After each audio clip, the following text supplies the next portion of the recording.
Shalom Bapak Ibu dan Saudara sekalian yang terkasih. Saat ini di era digital, kita mengenal bahwa komunikasi ada di ujung jari kita.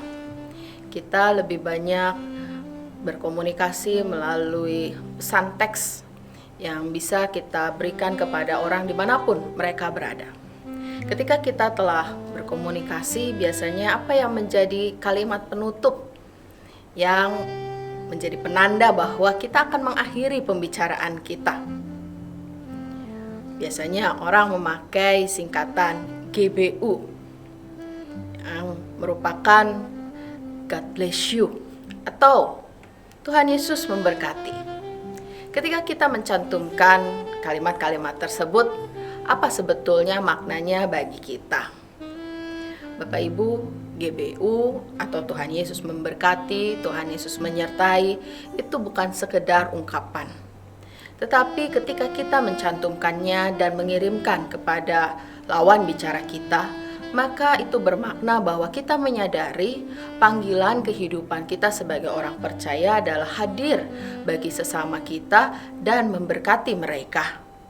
Itu bisa terjadi karena sebagai orang percaya kita membuka diri untuk karya kasih Allah bekerja di dalam dan melalui kita. Hal ini bisa kita temukan dalam kisah tokoh-tokoh Alkitab. Dan yang pada saat ini kita akan melihat dan merenungkan bersama adalah tokoh Abraham. Dalam Kejadian 12 ayat 1 sampai 3. Di situ kita bisa melihat bahwa Allah menyatakan kehendaknya kepada Abraham. Inisiatif, rancangan, dan maksud itu berasal dari Allah, bukan semata-mata karena Abraham yang telah dapat memaknai hidupnya dengan baik.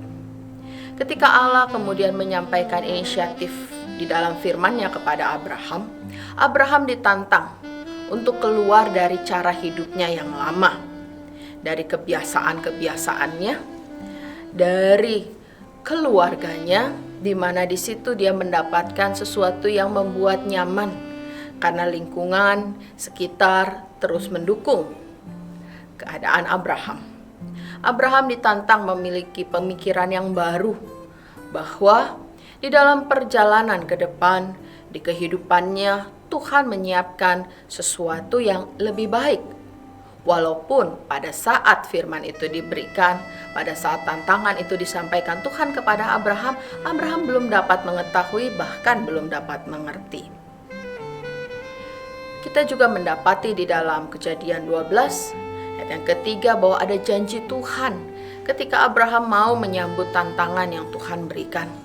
Tuhan menjanjikan pemeliharaan kepada Abraham. Tuhan menjanjikan berkat yang selalu tersedia, yaitu segala yang diperlukan untuk menjalani hidup. Tuhan juga berjanji mengenai keadilannya. Dan terutama, Tuhan berjanji dalam keadaan Abraham, Dia akan membuat Abraham menjadi berkat, hidupnya menjadi bermakna. Bapak Ibu Saudara, mari kita merenungkan.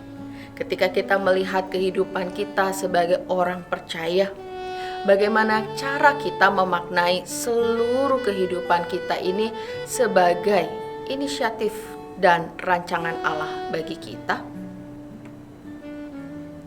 Apakah kita bersedia menyambut tantangan Allah untuk memiliki sikap, cara pandang, bahkan pemahaman yang baru untuk menyikapi perjalanan kehidupan kita? Bagaimana kita dapat menghidupi senantiasa janji Tuhan di dalam kita? Ketika Tuhan mengizinkan hidup mempercayakan kepada kita, maka Dia mau agar hidup kita itu sungguh-sungguh bermakna dengan menjadi berkat bagi sesama. Mari kita jalani di dalam pengharapan dan di dalam keterbukaan kita untuk merasakan kekuatan Allah memampukan kita selalu untuk menjadi berkat.